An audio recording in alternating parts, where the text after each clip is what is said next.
창세기 25장 7절 아브라함이 향년이 175세라 그의 나이가 높고 늙어서 기운이 다하여 죽어 자기 열조에게로 돌아가매 그의 아들들인 이삭과 이스마엘이 그를 마므레 앞 헷족속 소알의 아들 에브론의 밭에 있는 막벨라 굴에 장사하였으니 이것이 아브라함의 헷족속에게서 산 밭이라. 아브라함과 그의 아내 사라가 거기 장사되니라. 아브라함이 죽은 후에 하나님이 그의 아들 이삭에게 복을 주셨고 이삭은 브엘 라헬로의 근처에 거주하였더라. 아멘. 창세기 25장은 아브라함이 죽는 장면을 이제 이야기하고 있습니다.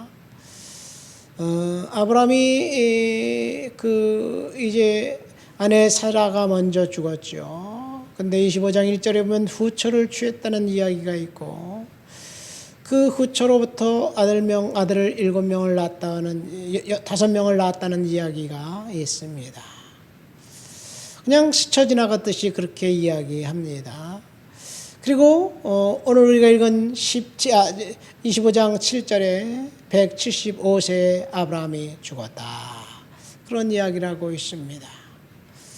죽음은 어느 누구에게도 이제 공평하게 비껴가지 않고 찾아온다는 사실을 아브라함의 죽음을 읽으면서 한번 다시 생각해 보게 됩니다.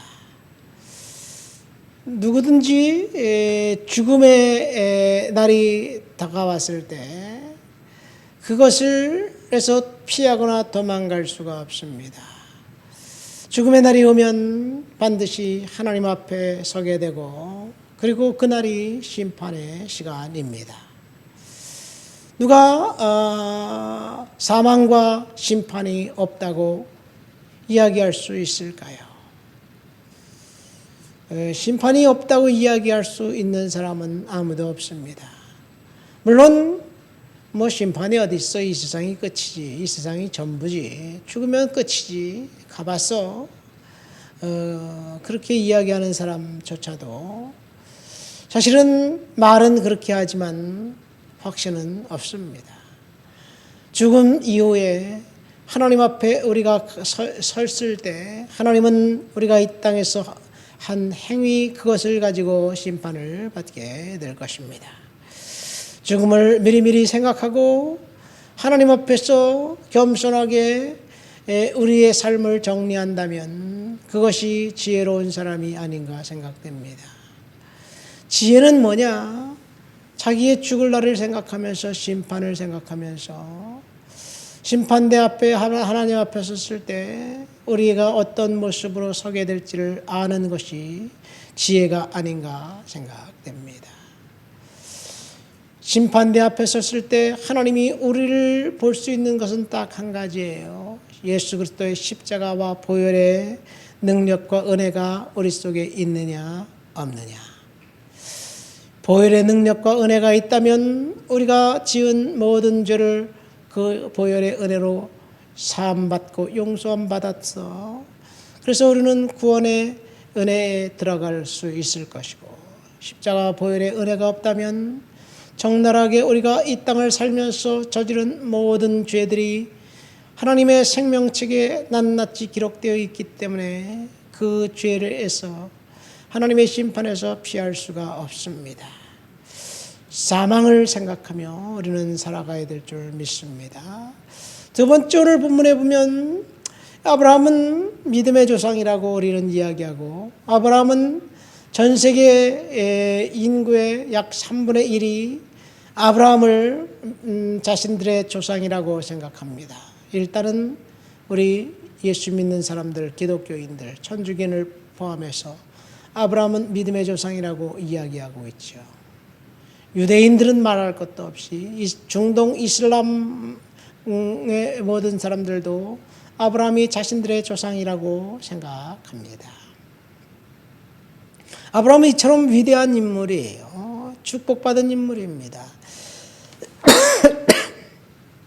하나님으로부터 놀라운 은혜와 복을 그는 받은 사람임에 틀림없습니다. 그러나 오늘 본문에 보면 아브라함이 죽었을 때 그는 그가 소유한 소유지는 그의 아내를 매장하기 위해서 산 무덤 딱 하나뿐이었습니다. 그냥 나그네로 왔다가 이 세상에 자기의 소유 하나도 없고 무덤 하나 달랑 남겨두고 그리고 죽어 자기 자신도 그곳에 묻히게 됩니다. 그것이 과연 축복이라고 이야기할 수 있을까요? 우리가 생각하는 축복은 얼마나 잘 되었느냐, 얼마나 명예를 얻었느냐, 얼마나 소유했느냐 이것을 따져 그것이 축복이고 잘 되지 않았고 성공하지 못했고 소유하지 못했으면 축복이 아니라고 생각합니다. 실패한 인생이야. 난 실패한 인생이라고 생각하면서 왜? 내가 가진 것 아무것도 없는데 자식들한테 물려줄 게 없는데 실패한 인생 아닐까? 그렇게 사람들은 생각합니다. 그런 의미에서 보면 아브라함은 그것이 성공이라면 실패한 인생임에 틀림없습니다. 물론 창세기 25장에 아브라함 후처를 그들을 통해서 아들을 5명을 더 넣었다 그러는데 장례식 때 그들은 나타나지 않아요. 오늘 본문에 보면 아브라함의 아들 이삭과 그 이스마엘이 아버지 장례식을 치릅니다. 자식에 대한 자손이 번창하게 해주시겠다고 하나님이 아브라함에게 약속했는데 딱 그가 죽을 때 그의 임종을 지켜본 자식은 아들 딱 2명이었어요. 근데 그 둘도 한 명은 실패자였어요. 한 명만 정상적인 그의 후계자였습니다.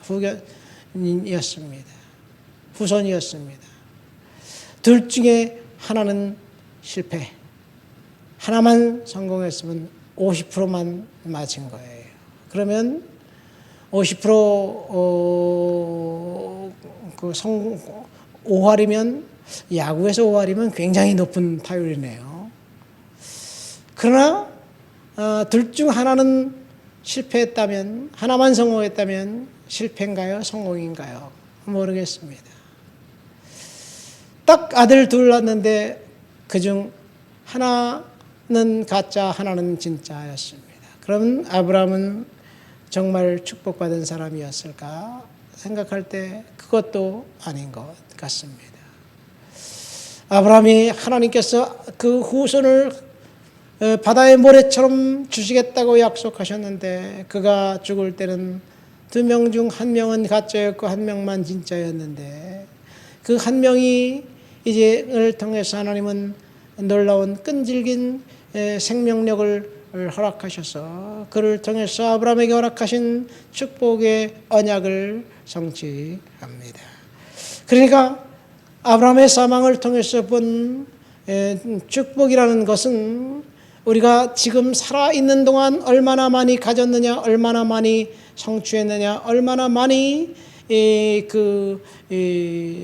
소유했느냐, 얼마나 높은 명성을 가졌느냐 이게 여기에 있지 않습니다. 하나님께서 너는 내 거야. 너는 구원받은 나의 아들이야, 딸이야. 하나님이 인정해 주시는 것 그것이 성공이고 하나님이 인정받는 것이 성공적인 인생이 아닌가 생각됩니다. 비록 우리가 이 땅에 살면서 이뤄놓은 것 별반 없고 그리고 소유한 것 별반 없을지라도 믿음을 갖고 하나님의 은혜 가운데 살고 그리고 우리가 갖고 있는 믿음을 우리의 자녀들에게 전수시켜 줄 수 있다면 그것이 성공이 아닌가 생각됩니다. 중요한 것은 하나님이 우리와 함께 하신다는 사실을 오늘도 알고 믿음 가운데 살아가는 것이 중요합니다. 하나님의 말씀을 붙들고 약속을 붙들고 흔들리지 않는 그런 믿음을 갖고 살아가시기를 예수님의 이름으로 축원드립니다. 하나님이 보는 눈은 사람들이 보는 눈과 다릅니다. 사람들이 볼 때 얼마나 큰 사역을 했느냐, 얼마나 많은 성도들을 모았느냐, 이것은 사람들의 관심이지만 하나님의 관심은 그런 것이 아니라는 사실을 아브라함의 죽음을 통해서 알게 됩니다. 오늘도 하나님이 나와 함께 하신다면 우리는 성공적인 인생을 살아가는 사람들이라는 사실을 믿으시고, 그리고 은혜 가운데 사시기를 예수님의 이름으로 축원드립니다. 하나님 아버지 감사합니다. 하나님이 불렀고 하나님이 사명을 주었고, 그리고 사명 따라 이제 정처 없이 떠났던 아브라함, 그가 때가 되어 하나님 품에 갔고 이제 죽어 장사되었다는 그 본문을 통해서 하나님 다시 한번 우리의 삶을 주님 앞에 돌아보기를 간절히 소망합니다. 사망의 시간이 찾아왔을 때 이 세상의 모든 것들을 다 내려놓고 심판대 앞에 서게 될 것을 기억하면서 오늘도 심판을 의식하며 믿음으로 살아가도록 도와주시옵소서. 성령님, 나의 인생을 지켜주시옵소서. 예수님의 이름으로 기도합니다. 아멘.